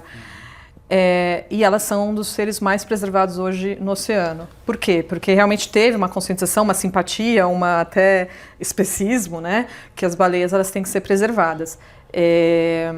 A gente não precisa conhecer para proteger, mas mais do que isso, gente, no Brasil, por volta de 30 milhões de pessoas por ano visitam zoológicos e aquários. No mundo, acho que é por volta de 700 milhões. Se zoológicos e aquários de fato ensinassem sobre preservação, proteção de animais, a gente estaria numa situação bem melhor do que hoje. A consciência pública sobre a preservação seria muito mais pungente se os zoológicos e aquários estivessem cumprindo a missão que eles dizem cumprir. O que não é de fato. É só visitar um zoológico, você vê que o tempo de permanência de uma pessoa diante de um recinto, ele é proporcional ao quão exótico é aquele animal. Ninguém vai parar muito tempo em frente ao viveiro, onde você tem vários pássaros furta-cor de diferentes tamanhos, porque é difícil de observar. Agora, no recinto do elefante, no recinto da girafa, no recinto dos grandes primatas, as pessoas se deparam com uma novidade e lá elas dedicam 1 minuto, 1 minuto e meio, 2 minutos, e apenas se o animal está fazendo alguma graça, está fazendo alguma estripulia. Senão eles perdem o interesse e vão para outro recinto. Então, não cabe aqui a ideia de que se educa uma população exibindo um animal preso em condições absolutamente distanciadas daquilo que seria natural para ele. Eu não sei exatamente como é que alguém consegue acreditar nessa história? Quantos biólogos se formam depois? Quantas pessoas desejam se tornar biólogos depois de ver um animal em cativeiro? E hoje no mundo, as pessoas têm essa noção também, acham, não, mas não é pego, o animal não é pego na natureza. Hoje, existem pessoas retirando animais da natureza. Aqui no Brasil fala-se, mas não pode tirar na natureza aí para zoológico, mas tem imensidões de pessoas tirando esses animais da natureza, tentando ter como pet, vendo que não é possível e passando para zoológico. Teve um exemplo clássico que aconteceu semana passada, de uma operação na Flórida, não estou falando num lugar um pouco obscuro, não, na Flórida, de uma raia-manta imensa sendo retirada da água, com toda a legalização do Fish and Welfare dos Estados Unidos, para ser transferida para um zoológico em Abu Dhabi, que é descrito como o maior zoológico do mundo. Gente, a gente está falando de um país que é referência e um zoológico que é referência no mundo. Isso está acontecendo agora. No Japão, está acontecendo agora a retirada de golfinhos saudáveis da água para ser distribuídos no mundo afora. Então, assim, é essa a realidade que uma visita a zoológico e aquário está fomentando. Mas o zoológico que eu vou, ele não faz isso. Não interessa, você está fomentando o interesse do ser humano para continuar esse setor a operacionalizar como está, inclusive as versões mais ruins possíveis, aquela versão de circo, de zoológico e aquário da maneira mais precária possível. Você está incentivando isso a continuar se proliferando. E tudo que vem de ruim junto a isso, a biopirataria, enfim, todo o tráfico de animais silvestres, tudo que é envolvido, que é alimentado por essa indústria. Eu acho que é importante a gente realmente cravar, Se você gosta de animais, não vá a zoológicos. Porque acho que a maioria das pessoas que vai a zoológicos, não, mas eu vou porque eu gosto, eu quero ver. Eu já vi muita gente falando, eu quero ver o gorila de perto, o elefante, no caso do Sandro lá, Eu não sei se vocês viram umas imagens que fizeram, eu não sei se foi um protesto, o que foi, lá no recinto do Sandro, que lotou de gente em volta, jornalista, influenciador, uma gritaria. Tipo assim, eles não têm nem assim, vergonha de esconder o que é o Sandro para eles ali, né? O Sandro é um troféu, é um patrimônio, é um objeto de exibição que chama a atenção das pessoas. Para e pensa, é muito estranho que um biólogo ou um grupo de biólogos ou médicos veterinários achem que aquela aglomeração com diversos odores, com pessoas gesticulando, com muito barulho, não vai deixar aquele animal que está contido dentro de um ambiente absolutamente precário, não vai ser afetado por aquilo. Ah, mas ele gosta da visitação.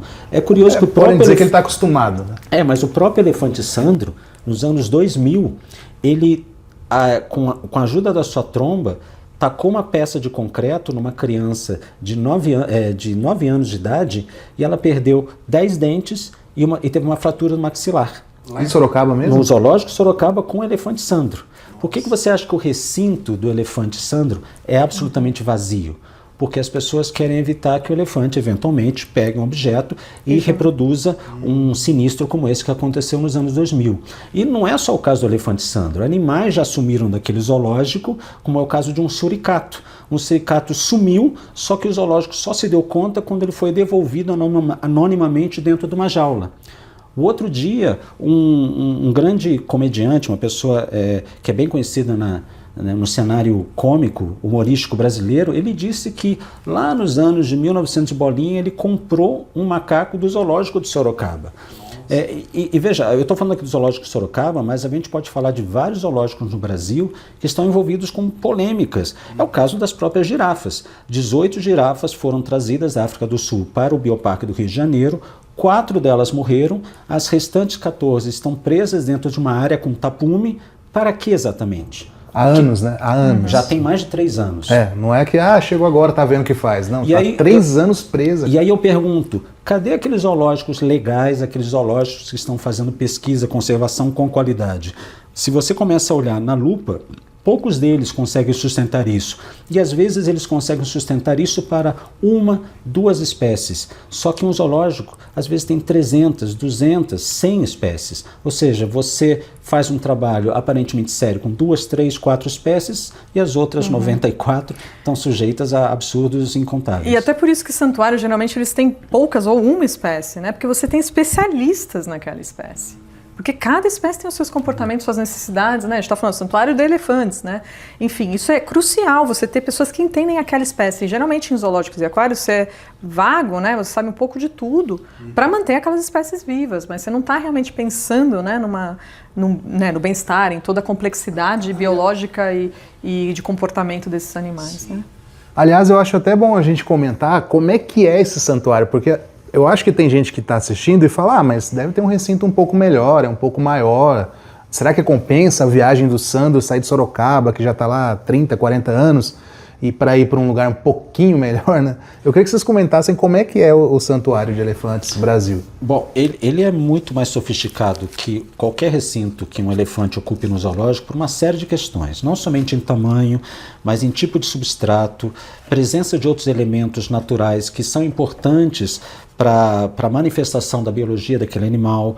Existem outros animais da mesma espécie que não estão ali próximos no mesmo recinto, mas os elefantes eles ouvem, eles sentem cheiro, eles veem, e esse contato entre os animais não acontece de uma hora para outra. Ninguém vai ser responsável de pegar um animal e colocar próximo de um outro animal da mesma espécie, porque daí podem acontecer acidentes, podem haver incompatibilidades, mas a vida mental de um animal desse, ela é significativamente melhorada a partir do momento que ela ocupa um espaço que tem lama, que tem diversos vegetais, que tem diversos outros organismos que interagem com... É uma área de conservação, não é isso? Eu queria que as pessoas tivessem noção, sei lá, mesmo, quilômetros, né? É um negócio grande. Sim, é uma área muito grande. Mas veja, não é só a questão do tamanho, é a riqueza, né, a riqueza em termos de substrato, de estímulos para aquele animal que pode ter a chance de tentar voltar a ser um elefante, coisa que ele não está podendo fazer dentro de um recinto precário que pode ser reformado da maneira que for, jamais vai se equiparar à realidade. É porque não tem como pegar o Sandro e colocar na África, ele morreria. Então, o melhor lugar possível seria um santuário como esse, que ele tem espaço, tem árvore, tem, né? E ainda mantendo, né, porque querendo ou não, o trauma já foi feito, esse animal viveu a vida dele inteira com interação humana, né? Ainda tendo, né, esse cuidado de, sim, ele vai ter os humanos lá, os cuidadores envolvidos e tal, não é que do nada ele vai ficar isolado nesse espaço, né? E isso é importantíssimo, animal de cativeiro pro resto da vida, ele vai ter que ter essa... Ele viu no humano, né, como que é a descrição, né? Ele viu no humano, com o trauma dele, que é a referência de socialização que ele teve na vida dele inteira. Você não pode cortar isso do nada, né? Não Isso é também abandonado é mantido. lá e pronto, agora siga a sua vida. Não, ele é atendido de forma especializada, da maneira mais responsável possível, por pessoas que se dedicam àquele tipo de animal. Diferente de tratadores e cuidadores de zoológicos aquários, são genéricos. Ainda que você tenha especialistas em alguma coisa ou outra, você tem um corpo, um staff de 10, 20 pessoas para cuidar de muitas espécies diferentes. Aves, répteis, mamíferos e assim por diante. E importantíssimo falar, gente, isso não é uma crítica aos cuidadores, aos tratadores, aos profissionais dentro dos zoológicos e aquários. Eles têm um papel vital, eles têm a paixão deles, eles têm o respeito a esses animais, inquestionavelmente. O que a gente está falando aqui é o modelo de negócio dessas operações. Isso é importantíssimo falar. Não é uma briga contra quem de fato está lá cuidando daqueles animais. Pelo contrário, se eu pudesse levar todas essas pessoas para colocar energia em lugares de fato de santuários, de criadores, mantenedores, é onde a gente deveria colocar essa energia, essa especialização. Essas pessoas são, né, enfim, o pouco que eles têm de bom num ambiente tão inóspito, tão não feito para eles. Né? É importante reforçar, a crítica é ao modelo de zoológico e aquário existente hoje. Idealmente eles não existiriam, porque eles começaram como coleções de animais demonstrativos de poder e status. Mas já que eles existem, a gente precisa repensar seriamente, urgentemente, como esses zoológicos e aquários estão trabalhando ou dizem que estão trabalhando.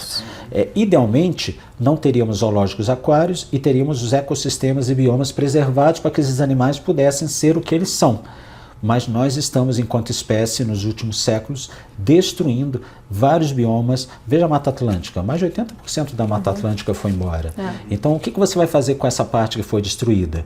A gente vai pegar todos os animais e vai criar cada vez mais zoológicos? Com que objetivo? Só para que eles estejam vivos, presos, descaracterizados? Isso é conservação? Se a gente quiser conservar aquela riqueza genética, então é melhor a gente preservar embriões, é melhor a gente preservar sêmenes, da mesma maneira que existem bancos de sementes no frio da Noruega, a vários quilômetros embaixo da terra. Sementes caboclas, de milho, de trigo e assim por diante, porque vai que o planeta passa por um apocalipse e você vai ter aqueles aparatos biológicos na sua originalidade. É isso que a gente está fazendo com os animais? Acredito que não. Não, definitivamente. Você me disse que você chegou a conversar com um biólogo responsável lá pelo Santuário de Elefantes, né? Ele falou alguma coisa? Tem alguma coisa que queira frisar no momento? Olha, eu sinto, novamente não tenho procuração de ninguém para dizer em nome de qualquer instituição, mas eu sinto que a percepção deles é de muito espanto.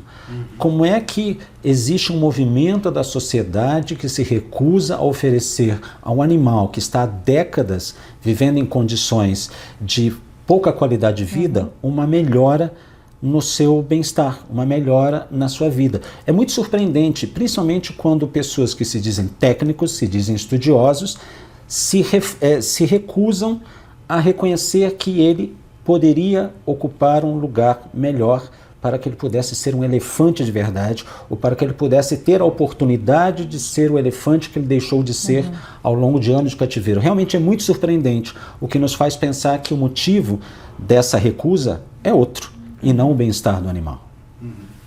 Outra coisa que eu acho que é muito importante frisar, de nenhuma forma tudo que a gente está falando aqui significa que a gente adoraria soltar esses animais. De maneira alguma. Eu ia chegar aí. Qual que será a solução prática, então, hoje? Então vamos lá, vamos falar sobre isso. Eu acredito que sim, é um desenho de curto, médio e longo prazo. Né? A curto prazo é fechar realmente a torneira do que está errado nesse sistema. Né? Então, por exemplo, proibir a proliferação desses animais em cativeiro é uma maneira de você conter possíveis vidas que iriam sofrer no futuro com esse formato esse modelo de negócio.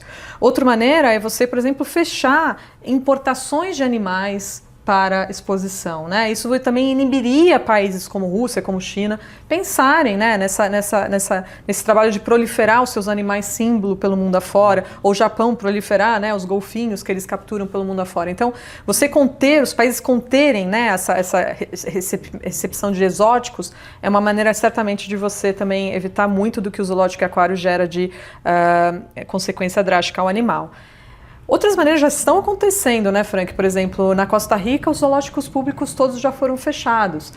A gente tem a cidade de São Paulo já com uma lei vigente que proíbe a criação de novos zoológicos e aquários. Isso já também é outra maneira da gente conter um impacto maior desse setor. Não sabia disso, não. A cidade de São Paulo, então, se eu quiser abrir um zoológico aqui, não posso. Não pode mais. Na cidade de São Paulo existe uma lei vigente. Porque tem alguns zoológicos e aquários. Tem. Aquário acho que é um, né? Mas... Aquário de São Paulo, zoológico, sim. Os Simpa Safari existem. Mas novos, não. Né? E aí, sim, existem projetos de lei que estão sendo desenhados, né, mais satisfatórios, outros não. Mas, assim, que buscam, por exemplo, pensar numa descontinuação desses recintos para os animais, mas nessa característica que o Frank informa, né, que eles deixam de ser um objeto de entretenimento e passa a ser um indivíduo, né, sujeito, que está numa condição de asilo até o fim da vida deles, né? Então, aí sim, esses animais vão ter que passar por um processo realmente de pensar locais que respeitam, né, o máximo possível o seu bem-estar, a proximidade maior possível, né, com o seu habitat natural, como uma maneira de aposentar eles até o fim da vida. É um grande investimento monetário envolvido nisso, certamente, mas isso é algo que a gente pode desenhar como um desenho de descontinuação desses ambientes que estavam buscando esses animais para entretenimento.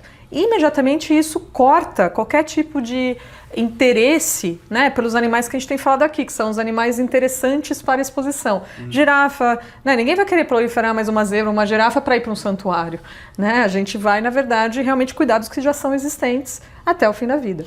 Isso já são ótimas, né, enfim, maneiras de conter isso. Para usar uma expressão infame, o leite já foi derramado. O leite já foi derramado. Então vamos estabelecer uma espécie de moratória.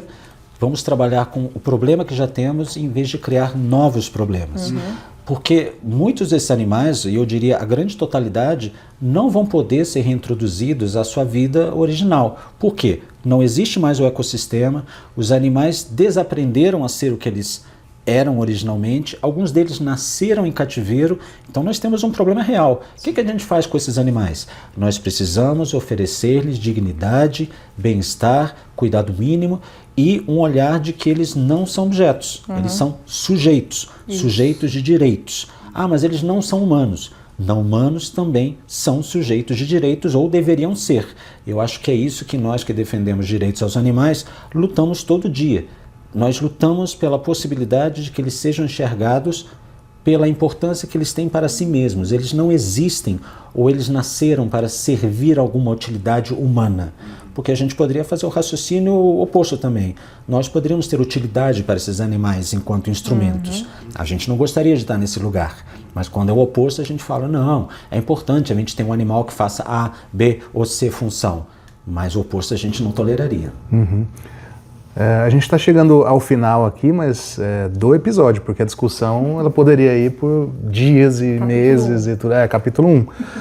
Mas para finalizar, vocês enxergam a viabilidade, por exemplo, assim, para ser uma coisa bem prática, se tivesse uma vontade política de hoje resolver o problema, assim, na medida do possível e tal, de transformar os zoológicos existentes em santuários, por exemplo, cortando a visitação, tendo apenas, sei lá, escolas monitoradas, sei lá, alguma coisa do tipo, ou nem isso. Vocês enxergam a viabilidade disso? Eu acho que os zoológicos têm um enorme potencial de se tornarem ambulatórios, centros de acolhimento de animais em condições ruins. Porque alguns são frutos do tráfico, outros são frutos da exploração comercial de entretenimento, alguns são vítimas de atropelamento, são vítimas da caça, alguns são vítimas de comércio. Então eu acho que do ponto de vista prático, nós poderíamos, como eu sugeri agora há pouco, estabelecer a partir deste dia de hoje, não mais. Vamos trabalhar com o que existe. Esses animais voltarão para a natureza? Muito dificilmente não. Eles já não são mais os animais que originalmente deveriam ser ou foram. Mas a gente pode sim estabelecer não mais a partir de agora, e daqui em diante vamos tentar consertar o que nós já fizemos de errado. E a principal coisa que a gente faz de errado é destruir os ambientes onde eles originalmente deveriam estar vivendo. Imagina, trazer uma girafa da África do Sul, colocar no litoral do estado do Rio de Janeiro, na região de Mangaratiba, numa área com chão batido, entre tapumes, 14 animais ali fazendo o quê? Até hoje não foi esclarecido. Eu acho que pode ser um capítulo 2 isso aí, só girafa. Porque exatamente. Existe todo bizarro, um inquérito assim, da Polícia Federal, robusto, com mais de 900 páginas, mostrando como esses animais foram manejados da forma mais inadequada possível. Os animais que morreram, eles foram enterrados e não foram sequer avisados ao poder público de que eles morreram. Tudo está muito nebuloso, mas por trás disso existe muito poderio econômico, muito poderio político, porque se envolve pessoas que são muito bem relacionadas. Houve uma CPI do Zoológico do Rio de Janeiro no ano de 2020 e o relatório que acompanha essa CPI mostrava animais sendo roubados, animais sendo mortos, remédios vencidos, animais que sumiam. E o que foi feito de tudo isso? Nada. Eles fizeram um rebranding, mudaram o nome de Zoológico do Rio para Bioparque do Rio, ofereceram uma concessão de décadas de exploração para o mesmo grupo que explora outros instrumentos dentro do próprio município do Rio de Janeiro, como o Aquário do Rio de Janeiro, o Parque das Paineiras do Corcovado. São grupos muito poderosos e, por serem poderosos, eles conseguem colocar panos quentes nas barbaridades que acontecem, como é o caso da morte de 16 galinhas da Angola por gripe aviária, mais 2 pavões. De onde? Como? Por que aconteceu isso? O que vai acontecer depois disso?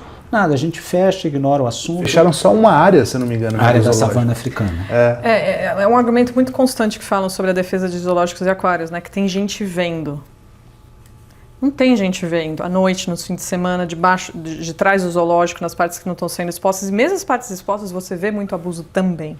Então, assim, isso também é uma falácia tremenda, falar que zoológicos e aquários, porque tem gente circulando, eles estão em melhores qualidades. A gente tem exemplos infinitos. Eu nunca nem ouvi, ainda bem. Não, mas a gente ouve. Mas a gente escuta Esse é terrível, esse é terrível. Esse é o pior. Eu desafio essas pessoas que defendem os zoológicos levantarem a capivara, como se diz, de delitos e de incorreções desses zoológicos. Você vai encontrar em todos eles... Inclusive os mais conceituados. Inclusive os mais bem conceituados. Não, esse aqui é um exemplo de estabelecimento. Você vai encontrar em todos eles animais maltratados, recintos mal administrados, animais mortos, animais que desaparecem. Todos eles são detentores de defeitos. E é por isso que eles não são reconhecidos pelas associações zoológicos aquários mais rígidas existentes no mundo.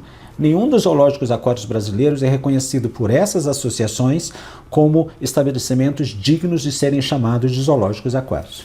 E santuário é o clássico exemplo, né? Porque pode ter sim exemplos de santuários, né?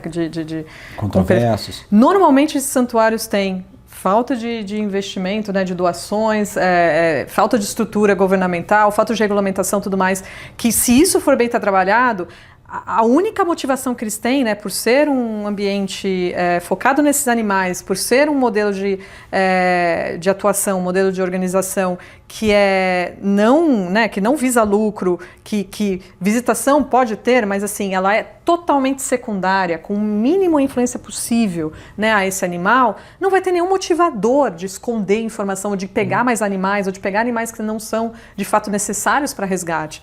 A motivação, é isso que eu queria deixar muito claro, né, o incentivo, por natureza, ele é muito mais ético.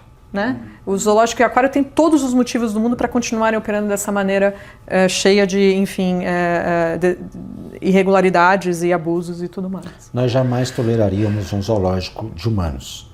Por que a gente tolera um zoológico de não humanos? A gente até já tolerou, né, de humanos. Isso, e a gente se envergonha muito de ter feito isso. Você acha que a gente vai se envergonhar no futuro dos zoológicos de hoje? E outras coisas mais, Essa é a nossa né? luta. Que no futuro as pessoas que nos sucederem olhem para trás e digam: meu Deus, como é que a gente conseguiu fazer isso? Uhum. E outra reflexão os animais não precisam nos entreter para ficar vivos. A gente não estaria no hospital com vitrines, com pessoas nos assistindo para a gente poder ter as condições vitais para a gente sobreviver. Ou no presídio, ou no hospício, onde for. Os animais, eles não precisam se tornar objetos de entretenimento para existirem. Para mim é o que mais, né, motiva a ética do porquê que não devemos Assim como nós apoiar. não toleraríamos humanos servindo de entretenimento para o nosso tempo livre. Sem eles permitirem, né? Muitos humanos trabalham com entretenimento. Sim, mas, por escolha, mas né? é Por consensual, a pessoa Exatamente. consentiu. Exatamente. Agora, quando você submete um organismo que é complexo, que tem interesses, que tem desejos, que tem motivações a fazer algo que ele não quer, isso é uma violência no sentido mais claro possível. E tem a sua vida e subjetividade aprisionada para isso, né? Nenhum humano faz isso. Exatamente. Então tá bom, muito obrigado, Frank Alarcon. Nossa, parece que eu tô acabando no meio, assim, porque tem tanta coisa que eu tô pensando aqui que daria, mas assim, a gente tem um tempo também, senão também é... Trazer mais gente capítulo também falar um, sobre o assunto. exatamente. Acho que dá pra... é um problema imenso que dá pra gente trazer até pra pet, e aí ter um gato Sim. no apartamento, é a mesma coisa. Mas, enfim, nem vou trazer a pergunta, É a porque ponta senão... do iceberg. Tem muita a ponta do tem muita iceberg. coisa pra falar. Muito obrigado, Frank, muito obrigado, Eu que agradeço. Nathalie. Nossa, eu olho pra você, é Nathalie, não Chama sei de por quê. Nath, é mais fácil. Nath. Da Sea Shepherd Brasil, inclusive conheça o trabalho da Sea Shepherd Brasil, conheça o trabalho do Frank também, os arrobas deles estão aqui na descrição. Quero fazer um breve agradecimento novamente ao Hotel Pullman Ibirapuera, que está abrigando aqui este podcast. Um agradecimento também à Live Up, que é uma empresa de marmitas congeladas que tem 9 opções veganas, o link está aqui na descrição também e outras informações. E se você tem um projeto vegano, seja a respeito de zoológico, sei lá o que, ou qualquer coisa que seja a favor dos animais, se você quiser tirar do papel, existe a The Pollination Project, que é uma ONG internacional que envia fundos para projetos que eles acham que podem fazer alguma diferença positiva, tá bom? E eles fizeram isso com esse podcast aqui. O link deles também está na descrição. Então é isso, muito obrigado. Muito obrigado a você que estava até aqui. Deixa o like e comenta aí o que você acha disso. Tchau. Vamos ver se gravou, né? Senão a gente repete. Nossa, imagina.